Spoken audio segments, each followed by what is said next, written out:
Hello, and welcome to the Jewish Policy Center webinar. I am Shoshana Bryan, Senior Director of the JPC and your host. We're recording this week and next week in order to have programming that doesn't come out on the first two and the last 2 days of Passover. So first, let me wish you all a happy Passover. This week, we're also shifting our eyeballs a little bit. While we're still watching the war in Lebanon and the war in Iran, it's important to consider the larger implication of those wars. And among the biggest ones for the United States is the impact of the war and its outcome on our primary adversaries, China and Russia, and on our friends in Taiwan. So we're going with China today, and our guest is Guermantes Lailari, China and Taiwan specialist, and JPC non-resident fellow. Some of you will recall that G has written for us before. He's in Insight, he's in Focus Quarterly, on the subject of China's support for the Houthis and Hamas, and I'm going to ask him about that later to give us a report. But he's also going to talk about direct Chinese support for Iran. Before we go to him, let's do our JPC commercial. We were founded in 1985 as a nonprofit organization, providing analysis of foreign and defense policies as well as domestic affairs. We support strong American defense capability, missile defense, U.S.-Israel security cooperation. Those are the big ones, and I cannot say enough things about them right now. This is our lifeline. We also support the legitimacy and security of the state of Israel against anyone who would deny them. And now more than ever, the efforts of the government of Israel and the IDF to protect the people of Israel on all their borders and, when necessary, beyond those borders. And we support the men and women of the United States Armed Forces who go abroad to protect our security, our safety, and our interests. As an organization that sits slightly to the right of center, just slightly, the JPC advocates for small government, low taxes, free trade, fiscal responsibility, energy security, free speech, and intellectual diversity. You can find us on our website, jewishpolicycenter.org. That's jewishpolicycenter.org. There you can read our Insight articles and the spring issue of our magazine, In Focus Quarterly, which went up yesterday. It's our immigration issue. You can also binge watch previous webinars, have a glass of wine, have a cup of coffee, depending on where you live, and watch. And now our guest. Guermantes Lailari was selected as a JPC Fellow in 2021, and he is currently the Senior Non-Resident Fellow for the JPC in Taiwan. We are not, however, his only life. Taiwan's Ministry of Foreign Affairs selected him as a Taiwan Fellow in 2022. He's been a visiting scholar at National Chengchi University and Taiwan's National Defense University. He was a visiting researcher at the Institute for National Defense and Security Affairs. He is a retired U.S. Air Force Foreign Area Officer specializing in the Middle East and Europe. We're going to ask him how he got to Taiwan and Asia, as well as strategy, counterterrorism, irregular warfare, and missile defense. He has studied, worked, and served in the Middle East, North Africa, and Europe, as well as Asia. He was an Air Force attaché in the Middle East and served in Iraq. He holds advanced degrees in international relations and strategic intelligence. He researches now authoritarian and totalitarian regimes, which is probably how he got to Taiwan to watch China, that threaten the United States. And he examines their strategies and their policies to understand and to respond to China, Russia, North Korea, and Iran. So in that regard, I'm going to start you with a question, G. Is this the time that China considers invading Taiwan? Or is it not the time, in their view, to invade Taiwan? Our weapon stocks are low from Ukraine. The Navy is concentrating its force projection in the Straits. What is China thinking? And then on top of that, what is Taiwan thinking? Are they worried about us? The floor is yours, Jay. Thanks for rolling the hand grenade. It's good. Very good. Before I start, I'd just like to wish all the listeners a happy Passover. And I just want to remind everyone that Passover is also the holiday of freedom. And I wish, as you said, I wish the Middle East, especially Iranians, get that freedom eventually in some future based on their own efforts. And also the the Middle East also needs to not have to live in fear of Iranian ballistic missiles or cruise missiles or drones. So I just wanted to lay that out in the beginning. And so now I'll dive into the question of China. There are there are lots of reasons on both sides of the pro-con issue of whether it's time for China to invade Taiwan. I would say no, and then I would say there are some possible ways in which China could do something, but in the term of a blockade or a invasion, I don't think so. And here are the reasons. Although you mentioned our missile defense, air defense systems are lower than usual. Um, some of our forces have been moved from Asia into the Middle East area, like the USS Lincoln Carrier Strike Group and some Marines and the THAAD, et cetera. Those are all things actually Taiwanese are worried about as well. But let me assure the audience that I don't think that those things add up to immediate catastrophe. First of all, there is still a carrier strike group here in Japan nearby. There's also the Air Force has bases in Okinawa and in northern Japan and South Korea. Those forces have not decreased. We also have submarines nearby. We still have Army in Japan and South Korea, and obviously available for operations from Hawaii and other places.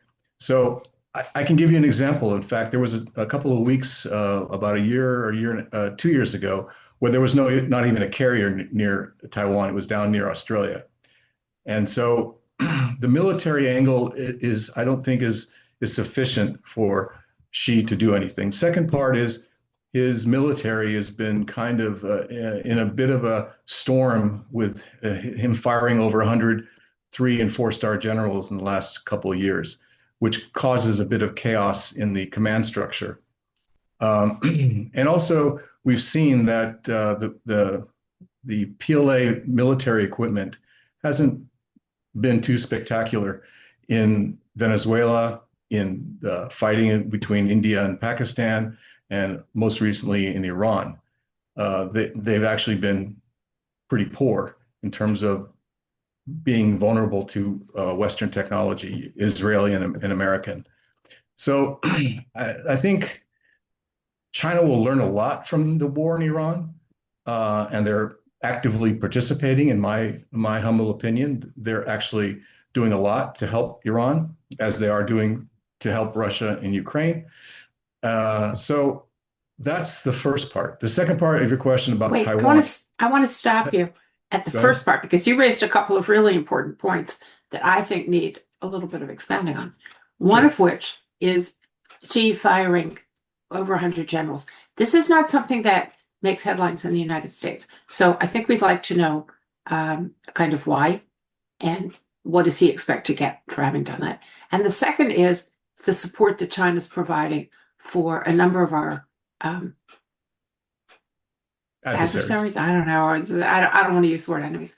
But what is China do? We don't hear anything about Chinese support for Iran. We do know that they have Chinese weapons, but if they're Mm, offering more support than that, I think we need to know that. So if you would do Xi first and then support. sure. We only know what's printed or said in the Chinese press about why these generals were fired.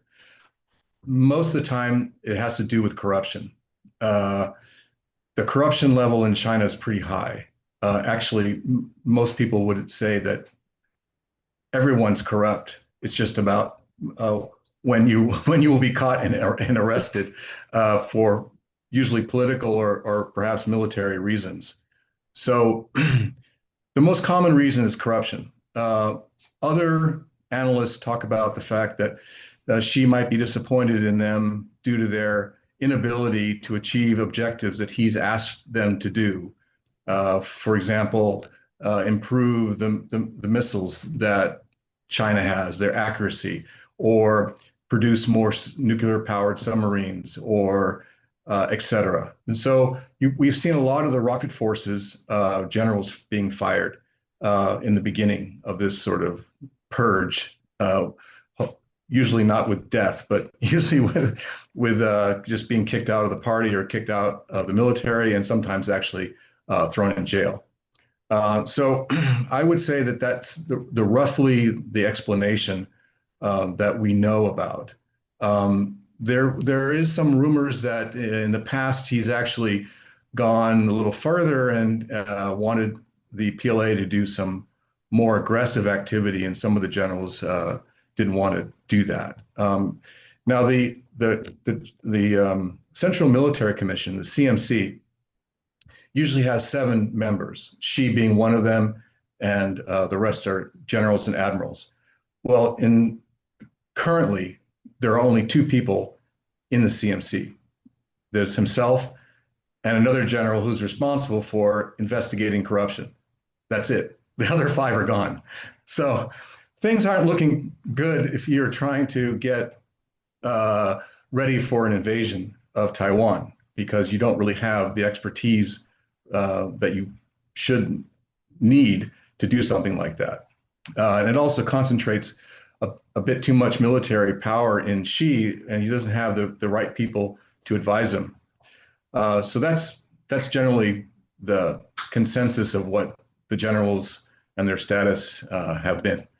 Now, regarding China's support to Iran, now, you might think that Iran, being a religious theocracy or a religious totalitarian government, that doesn't go well with a Marxist, communist, whatever you want to call China, semi-capitalist government.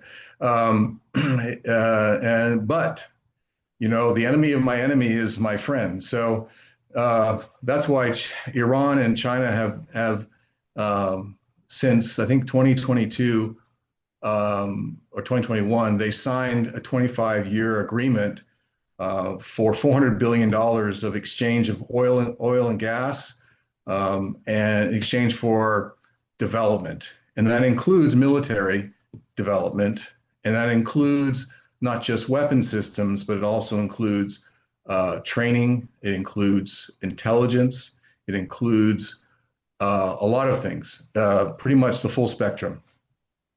So if we want to look at what China has provided in the past to Iran, you can look at some of the more sophisticated systems, such as the radar systems that they've provided, some of which are supposedly able to see stealth aircraft.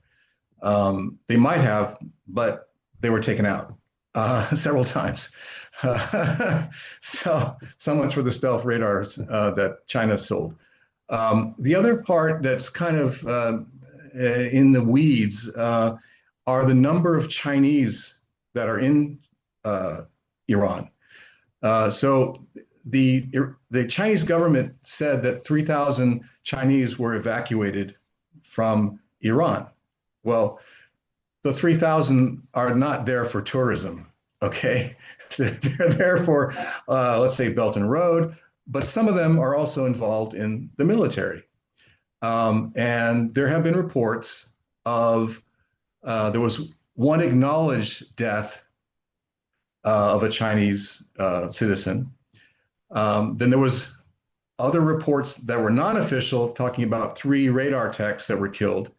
And they were probably PLA radar techs supporting the deployment of the radars that China sold to Iran. Then there's another report that says up to 300 Chinese were killed in a variety of different situations throughout Iran. And those are the 300 that were probably asked to stay in Iran to support the various, let's say, defense/security aspects that they've been asked to support. For example, internally, the cameras, the whole system of watching people is China-based technology. And so it's probable that some of those people were involved in the suppression that happened, especially in January, where over some estimates up to 30,000 civilians, unarmed protesters were killed, or other people who didn't like the regime. So for internal suppression, China is heavily involved with this aspect. Another part of what China is involved with is the training of the Iranian military, especially the IRGC, on their different weapon systems. For example, we know that Iran has the C-802, which is an anti-ship missile, which was passed on to Hezbollah, which was used against the INS Hanit and killed several Israeli sailors off the coast of Lebanon. That was a Iranian anti-ship missile that went from China, Iran to Hezbollah. And so there is also that flow of weapons going from China to these axis of resistance, so-called, including the intelligence and the satellite information that the Houthis use to target shipping in the Red Sea. And we also know that Iran is getting intelligence from not only China, but Russia to target ships that are in the Persian Gulf or Arabian Gulf, whichever you prefer, and the Indian Ocean, including US Navy ships, because Iran does not have that technology to track ships at sea. And also, they are providing intelligence on US military bases, US military locations in Saudi Arabia, in the Emirates, and Qatar, everywhere in the Middle East. In fact, I suspect that a lot of the missiles being fired at Turkey, which have had occurred several times, were targeting our THAAD radar without the missiles in Turkey. And if you look at the news reports, it doesn't mention that, but I believe that's what they were targeting, because many of the THAAD radars have been taken out in the Middle East. Several of the radars that are Emirati radars have been destroyed. One in Jordan supposedly has been inoperable, and perhaps several in Saudi Arabia. And so that's the problem, is that China is providing this intelligence to, in diplomatic terms, degrade the US, but in actual terms, kill Americans. So it's not just this sort of passive feeling that China is helping Iran. The other area that China is helping is the guidance systems for all these missiles that they're firing. The sophisticated system of readjusting the targeting based on atmospherics as it comes down, it adjusts. And this is based on the Beidou satellite system, because that system is more difficult for the US to jam, because it's owned by China and they have 500 satellites running around providing intelligence.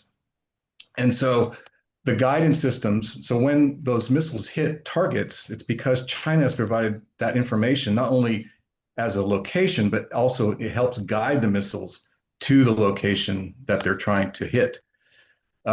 So that's kind of the roundabout way of saying that China is heavily involved. And that's the same argument I used in an article I wrote about how China is helping Ukraine. And in some cases, even President Zelensky has said that they had intelligence about over 100 Chinese citizens were fighting for Russia. So I would argue that China is a co-belligerent in the Ukraine war and also in the Iran war because of the assistance that they're providing. And so you see, in the war with Ukraine, when China helps Russia kill Ukrainians, they're not killing Americans. Okay, but in this war, they are. So to me, it's more severe of what they're doing and their involvement. And I'm surprised, actually, that the US is allowing oil to go to China from Iran. To me, if they're participating in killing Americans and killing Israelis and killing Emiratis and the rest of the Gulf countries, they should not be allowed to get oil because of their participation with Iran. Now, do you see that as the United States not wanting to open another front in this war? Because if we cut off China's oil, there could be repercussions that we're not ready to deal with. What do you think our thinking is? Other than that you don't care for it. The problem is we're not putting any pressure on China. I don't see us doing anything to make China think twice about helping Iran. And so what are we doing other than perhaps telling them to stop? But that didn't work very well when they were helping the Houthis. They were still firing at our ships, and they were still firing at commercial shipping that going up to this up or through or down from the Suez. So um, I think that there should be um, a way to apply pressure to China.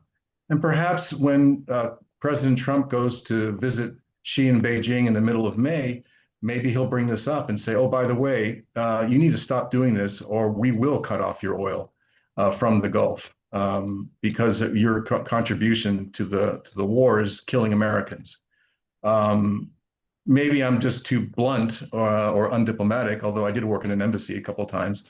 I think that, we should be stating the truth. And I think we should probably release information if we have it about what other involvement China is providing Iran to make clear that China is really our greater enemy in the big scheme of things. Now we can work with our enemy, just like we're working with Iran, trying to negotiate their behavior. But for example, the Houthis had, in the last couple of days, have fired missiles and drones at Israel. And again, the targeting comes from China and Russia. And so, and it's possible that China is also encouraging Iran and the Houthis to play this game of double choke point, where the Houthis will shut down the Bab el-Mandab, which is the way to the Suez Canal, and the Iranians will shut down the Strait of Hormuz.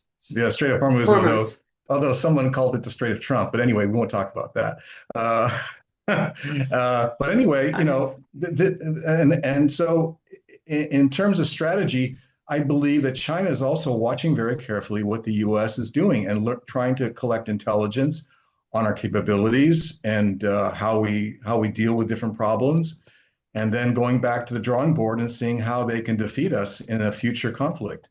And so China is not innocent in this whole conflict, and I think they need to be challenged for what they're doing. China is probably not innocent in anything. Okay. But interestingly, China and Russia both declined to veto the UN Security Council resolution on Iran, which meant that it passed 13-0. I think it would have cost them nothing to veto it. Why do you suppose China didn't do it, or Russia either? Okay, so good question. All right, so there were actually two resolutions. Okay, the one that we know about is 2817, which was supported by, let's say, about 130 countries, 135 countries. And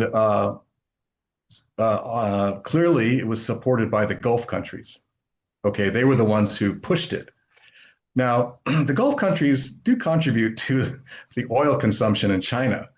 And so one theory is that they didn't want to piss off their lifeline to their industry by vetoing it. For example, China's is the Gulf's largest trading partner, with trade reaching $257 billion in 2024. And then Saudi Arabia, UAE, and Kuwait alone provide nearly 25% of China's crude oil imports. So they need to be very careful about making some people upset about supporting Iran. Um, and I think also there's another issue about vetoing it. If they abstain, um, I believe that they can still continue supporting Iran without any kind of repercussions. Um, and they they also probably, most likely, consulted with Iran saying, hey, we're not going to veto this because of the following reasons. You understand, right? And Iran is not in a position to put a lot of pressure on China or Russia being pounded by the United States and Israel every day. Um, so also, I think that China was able to express its own in its own way its disapproval of the war by stating that, reemphasizing their point of view of the fact that they believe that this was an illegitimate or unauthorized use of force against Iran. And so they get to put their propaganda hat on and sort of say that. And then also, I think Russia isn't complaining too much about this because the oil prices have gone up. And so they actually benefit from this kind of situation. So um, I think there's a lot of reasons they didn't do it. I think the biggest reason is the fact that, you know, those 135 countries, that's pretty amazing that they were able to get that many countries to agree to put it into the UN Security Council for a vote. And then when it came to the vote, they abstained. The other one that was put in by, I think, Russia and China and maybe another country, um, got only, I think, four yes votes out of and they needed like seven or something like that to pass in UN Security Council. So it was a no go for that whole thing. So those are the reasons why I think it didn't. They voted that way. It's very interesting. I mean, there are parts of this that we have not paid enough attention to, which is why you're here. Um, so let's turn now then to Taiwan. What is Taiwan thinking? Are they afraid they may be abandoned? Are they afraid we may use up more military equipment than we can afford to lose if we have to defend them? And do they worry about our decision making? What are they thinking? So I will say that China amplifies what you just said. They would say that U.S. will abandon Taiwan, and they're not reliable, and they're fickle, all these things to emphasize American skepticism. That's the term that's used about making the United States appear to be not reliable, American skepticism. And they also, at the same time, they also push the Taiwan skepticism, which is, oh, Taiwan's not going to fight. They not prepared. They don't have the willpower. All these different things. So China amplifies this message of skepticism on both sides to do the classic divide and conquer, create doubt on both sides, and then hope that the United States and Taiwan won't trust each other.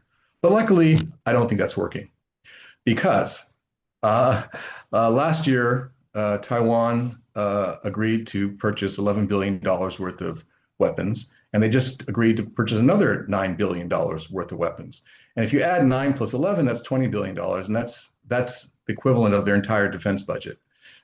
So in effect, the defense budget this year will rise above 3%. It'll be 3.2% on just what they've agreed in the legislature to spend.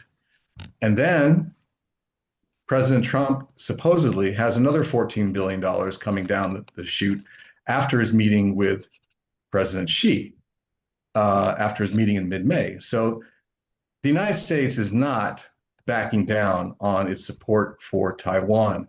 According to the Taiwan Relations Act, U.S. is responsible to ensure that Taiwan has enough defense articles to defend itself. And I believe President Trump is doing that. In fact, President Trump in his first term had provided the most amount of defense sales ever, and now he's breaking his record again.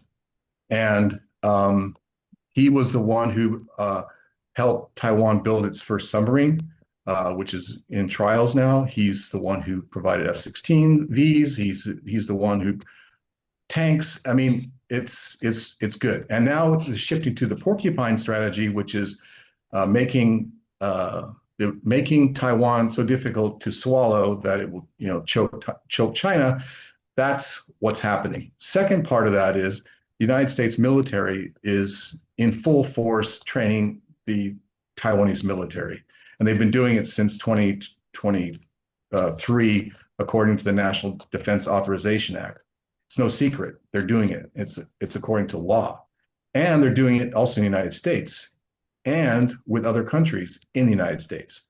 So they're getting some of this combined training, and the U.S. is helping Taiwan become more joint oriented and developing concepts such as redundancy and making command and control better, et cetera, et cetera. They're more become more lethal. And this is actually similar, in my opinion, to what the U.S. did in 2017 with Ukraine, when, again, President Trump authorized lethal training to the Ukrainians. And for 5 years, the Ukrainians had NATO and the U.S. train them on how to kill Russians. And the same thing is happening here. The Taiwanese are learning how to kill the PLA, which, by the way, are mostly... Wait, you're not supposed to say that. You're supposed to say defend themselves. Okay. We teach them to defend themselves. Okay, That's but they kill. Well, okay. and let's just remind all the audience, and if anybody from the Chinese government is listening, that most of those soldiers are one-child males from families with one child, and if they die, that family has no future. So that's my psyop on China today. That's a really important point. Would you expand upon that a little bit? Everybody knows that China thought it was going to be overpopulated, and it went in the other direction. What's the outcome of that policy? I mean, part of it is what you just said, one son Right. soldier. Right. So in 2015, the Chinese Communist Party rescinded the one-child policy. Unfortunately, the Chinese people didn't really think that they were rescinding that order and continued to only have one child. And then they said, oh, we encourage 2 children, then we encourage 3 children, but not many people are having children in China, and their population growth is really is going to get bad in the next in the future. So I think since the late 90s. That's how long, almost 20 years, a generation, that China has had a one-child policy. And they had a one-child policy, not in law, but in practice before that. So the problem is that it's not working very well now, because the people of China also are under economic stress. And during economic stress, also people are not sure about the future, and they don't necessarily want to have children.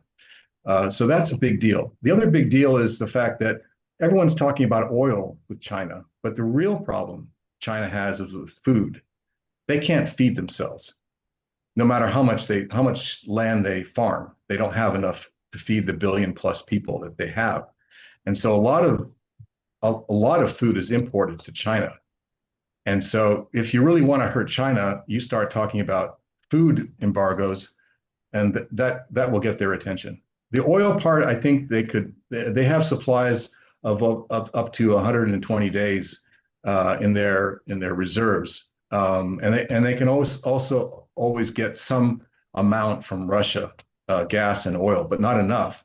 But they can survive. They've learned how to diminish the resources available for their people, such as the Great Leap Forward and other wonderful events that have caused millions of deaths in China. So, okay, food is really interesting. There are people in this country who want to first of all, ban the sale of farmland to China and also to rescind the purchases that China has already made. Do you have any idea where that goes? I mean, do we Well, first do of we all, supply enough to make a big difference to the Chinese? uh, we're part of the supply chain. Okay, a lot of our soybeans, for example, go to China. The thing is, China doesn't allow any foreigner to own land in China. Right, So why don't we have the same rule, reciprocal? Hey, they don't allow us to buy land. We shouldn't allow them to buy land. You know, all land in China is owned by the Communist Party of China, or by the right, state. It's not something that you can purchase. So yeah, but they're also, as you know, they're also buying farmland near strategic sites, which is another right. problem. And so yeah, I would make that illegal, especially since they don't allow U.S. citizens to buy land in China. That should be something. And also, I mean, how many Russians during the Cold or the Soviets during the Cold War would we allow them to buy land near the bases that have our bombers or our nuclear strategic command? So yeah, I think that should be a no-go, and I think it should be reversed in some form or fashion. Yeah.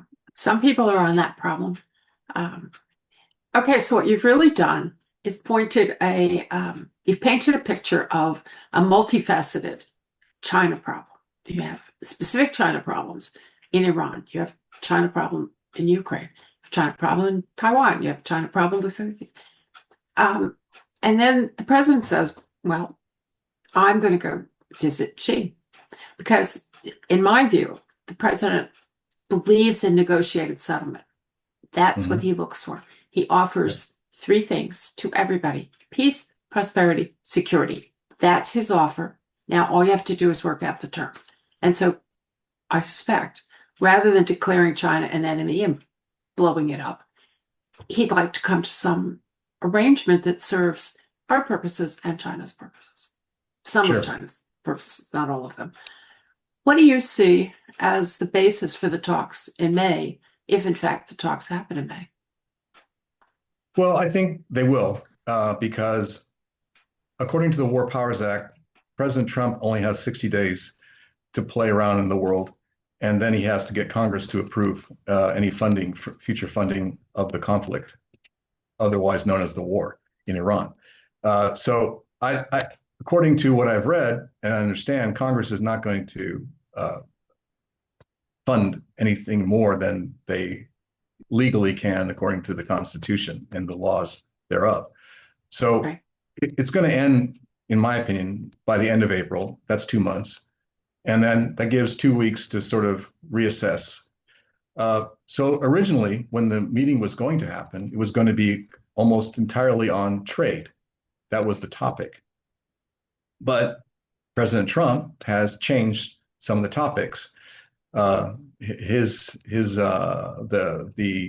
Venezuela removing Maduro and stopping oil from going from Venezuela to Cuba, which Cuba is also heavily. Um, but there are many intelligence stations in Cuba that are run by the Chinese, and so I think this is an opportunity for the United States to tell China to get out of the Western Hemisphere, um, and and then use leverage to the fact that Cuba is suffering, and if the Cubans are forced to kick out Russians, mostly the Chinese, because the Russians have mainly gone. So I think that, according to the national security strategy, the Western Hemisphere is what is our priority, and our own country, obviously. So I think he's also going to reassert the Panama Canal, because there are Chinese. C.K. Hutchinson controls part of either side of the canal, and I think he's making sure that they don't come back. So there's a lot of leverage points, and I think what we're seeing also is China trying to help Iran strategically try to force the U.S. to negotiate a better solution for Iran, which also helps China. So I think there's a lot at play here beyond the trade, and and I think the fact that NATO really didn't help a whole lot is going to also affect relations with them, and also it could affect relations with China and the European countries. Uh, another aspect of this is the IMEC, the India Middle East corridor, coming from India through the Middle East to through Israel to Greece, etc. So these are all things that are in play, and uh, I think that obviously she would like to be able to, uh, before he is removed or dies in office, to have Taiwan become part of China. And I don't think that President Trump is going to negotiate that away. I think he understands that by doing so, the, the our main allies, especially our productive allies, let's say South Korea and Japan, especially, which are highly industrialized and also very well, we have a security treaty with them. We're supposed to defend them. I think by taking Taiwan, it puts them at risk because all the oil that goes to Japan and South Korea passes near or through the Taiwan Straits. So in effect, China could strangle our treaty allies, and that's not a good legacy to leave behind. And so I think that uh, we'll see some kind of negotiation, but I don't believe he will threaten the democratic existence of Taiwan. So, looking at Taiwan itself, we've heard both sides of the story that the Taiwanese are increasingly nationalistic as Taiwanese, as separate from China, but also that there is a strain of political thinking that thinks they ought to make a deal with China and that, in fact, they are Chinese. Where are the Taiwanese? Okay. So over the past, I think, at least 20 to 30 years, there's been a survey that's been done every year, actually every month, on Taiwanese opinions of who they are, their identity. And so the current identity concept is that most Taiwanese believe themselves to be Taiwanese and not Chinese. And there are some, let's say 10, 15% that believe that they are Taiwanese and Chinese. And there's a very small percentage, maybe 5 to 10%. That might be too much, that actually believe they're Chinese. So a very small percentage of the people in Taiwan believe they're Chinese. And those people that believe themselves to be Chinese and not Taiwanese are relatives of the Chiang Kai-shek 2 million people that showed up in Taiwan during the late 1940s, and then as a result of the Civil War that Chiang Kai-shek lost horrendously against the communists. And so there are some people who believe that they're Chinese, and that's a very small percentage. Now, in respect to this idea of willing to fight, the former institute that I used to work at, INDSR, also does a survey about willingness to fight, and it's about 60 to 70% of the polled people say they're willing to fight. So I think we should focus on what the U.S. and Taiwan can do together to make Taiwan a more difficult target and deterrence by denial, as Elbridge Colby's book is called. And so another way to do that too is to encourage disentanglement from China. Just like the United States has many businesses in China, Taiwan also has many businesses in China. And I think the more that the U.S. and China, U.S. and Taiwan disentangle themselves from China, the less that they can be coercive, especially in the economic arena, as we saw from rare earth metals, that China has the 90% control over those rare earth metals in terms of actually producing them. Now, they don't have the actual ore, but they are shipped the ore and they produce it themselves and sell it to the world. So we need to also focus on the critical areas that affect our national security. So rare earths is important. Medicine, especially precursors that are used to make medicine, we're dependent on China and India. And so the China part is a problem. So there are several other areas, but I'm just giving some examples of where we should focus our efforts, because you know, we can't do it all at once, and we need to be smart about how we do it. China produces a lot of things, and if you go to Walmart or any store in the United States, there's so many products that are made in China that it's kind of overwhelming. And so I think that we need to be smart about it, and just like U.S. does, I think Taiwan needs to be smart about it too. So we're going to come to the close of the program here. And normally what I do is ask a question, excuse me, the answer to which is supposed to be a positive statement by our guest, because I like to go out on a high note. Unfortunately, I see that what you've painted for us is enormously important. The understanding that China is not just a single problem. It's got 62 ships and we need to hit them all. It's a problem that underpins a lot of others. So I would ask you, and you don't have to promise me a positive answer. We can still be friends. What does the United States need to get out of the Iran war that will get China out of Iran? How do we orchestrate enough of a defeat for Iran that China finds it's not in its interest to mortgage its energy future to Iran and understands that its weapons have failed? Can we do that? Well, the best case scenario for that is the people of Iran overthrow the Islamic Republic. And those people will most likely not be very friendly to China, because China is the source of their repression in terms of technology. So the IRGC,